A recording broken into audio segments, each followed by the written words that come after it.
Samajwadi party कार्यालय पे इस वक्त मौजूद है। समाजवादी पार्टी ने आज प्रेस वार्ता करी है जिसमें एक बड़ा मुद्दा उठाया है, जिसमें अयोध्या में जो जमीन घोटाला हो रहा है उसको उजागर करा है। पवन पांडे पूर्व कैबिनेट मंत्री हमारे साथ मौजूद हैं। उन्होंने आरोप लगाया है भारतीय जनता पार्टी के ऊपर कि जो सैनिक अभ्यास की जमीन थी, सैन्य अभ्यास की जो जमीन थी उसको भारतीय जनता पार्टी और उद्योगपति मिलकर बेच रहे हैं। हमारे साथ पवन पांडे मौजूद है। पवन जी, एक बड़ी प्रेस वार्ता करी है और बड़ा आरोप लगाया है भारतीय जनता पार्टी के ऊपर। सर्वोच्च न्यायालय का फैसला आने के बाद उत्तर प्रदेश सरकार के संरक्षण में पूरी उत्तर प्रदेश सरकार के लोग और अधिकारी अयोध्या में किसानों को ठग रहे हैं, लूट रहे हैं और जिस प्रभु श्री राम के नाम पर वोट मांगते हैं उस मर्यादा पुरुषोत्तम प्रभु श्री राम की धरती को ठगने में, लूटने में, ठलने में भारतीय जनता पार्टी ने कोई कमी नहीं की है।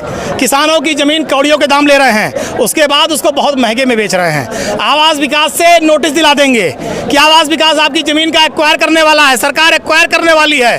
उसके बाद बड़े बड़े उद्योगपति उस जमीन को खरीद लेते हैं, सरकार फिर एक्वायर नहीं करती। तो सरकार प्रॉपर्टी डीलर का जो गठजोड़ है, सत्ता और सत्ता के नेताओं का जो गठजोड़ है अधिकारियों का, वो लगातार अयोध्या को ठग रहा है, लूट रहा है और आज हमने उसी सारे तथ्यों को रखा है। आप एक फाइल लेके आए थे जिसमें वो रजिस्ट्रियां शामिल हैं, जो भाजपा नेता और जो अधिकारियों के नाम है, कौन कौन इसमें शामिल है, नाम उजागर पता करिए। ये आप चैनल के माध्यम से आप उजागर करिए, कुछ नाम बोलिए आप।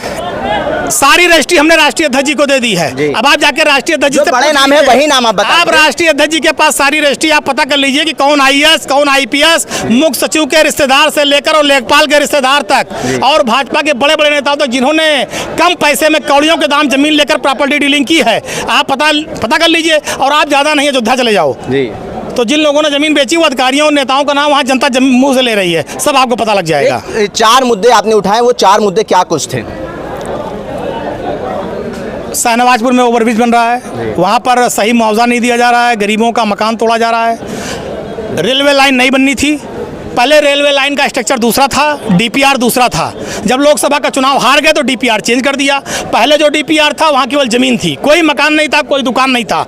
लेकिन अब जो नया डीपीआर ले आए उसमें सैकड़ों मकान जा रहे हैं, गेस्ट हाउस जा रहे हैं, 3-3 मंजिला लोगों के मकान जा रहे हैं। तो मतलब चुनाव हार गए तो मकान तोड़ेंगे, चुनाव नहीं हारे तो सादा जमीन पर जा रहा था।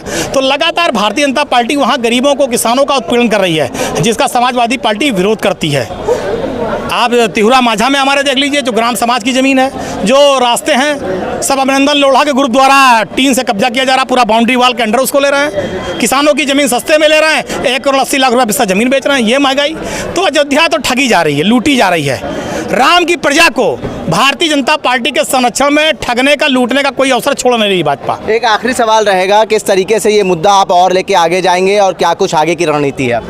ये लड़ाई परमानेंट लड़ी जाएगी, पूरी मजबूती के साथ लड़ी जाएगी। और समाजवादी पार्टी ने हमेशा किसानों की लड़ी है, आज लड़े हैं, कल लड़ेंगे, आगे भी लड़ेंगे। ठीक है, बहुत शुक्रिया बात करने के लिए। धन्यवाद। हमारे साथ पूर्व कैबिनेट मंत्री पवन पांडे मौजूद थे, जिन्होंने साफ तौर पे अयोध्या का जो मुद्दा था वो उठाया और इनका साफ तौर पे कहना है कि भारतीय जनता पार्टी के नेता और जो उद्योगपति हैं वो सैन्य अभ्यास की जो जमीन थी अयोध्या में उसको कब्जा करके बेच रहे हैं। उल्टा चश्मा के लिए आकिब मिराज खान, लखनऊ।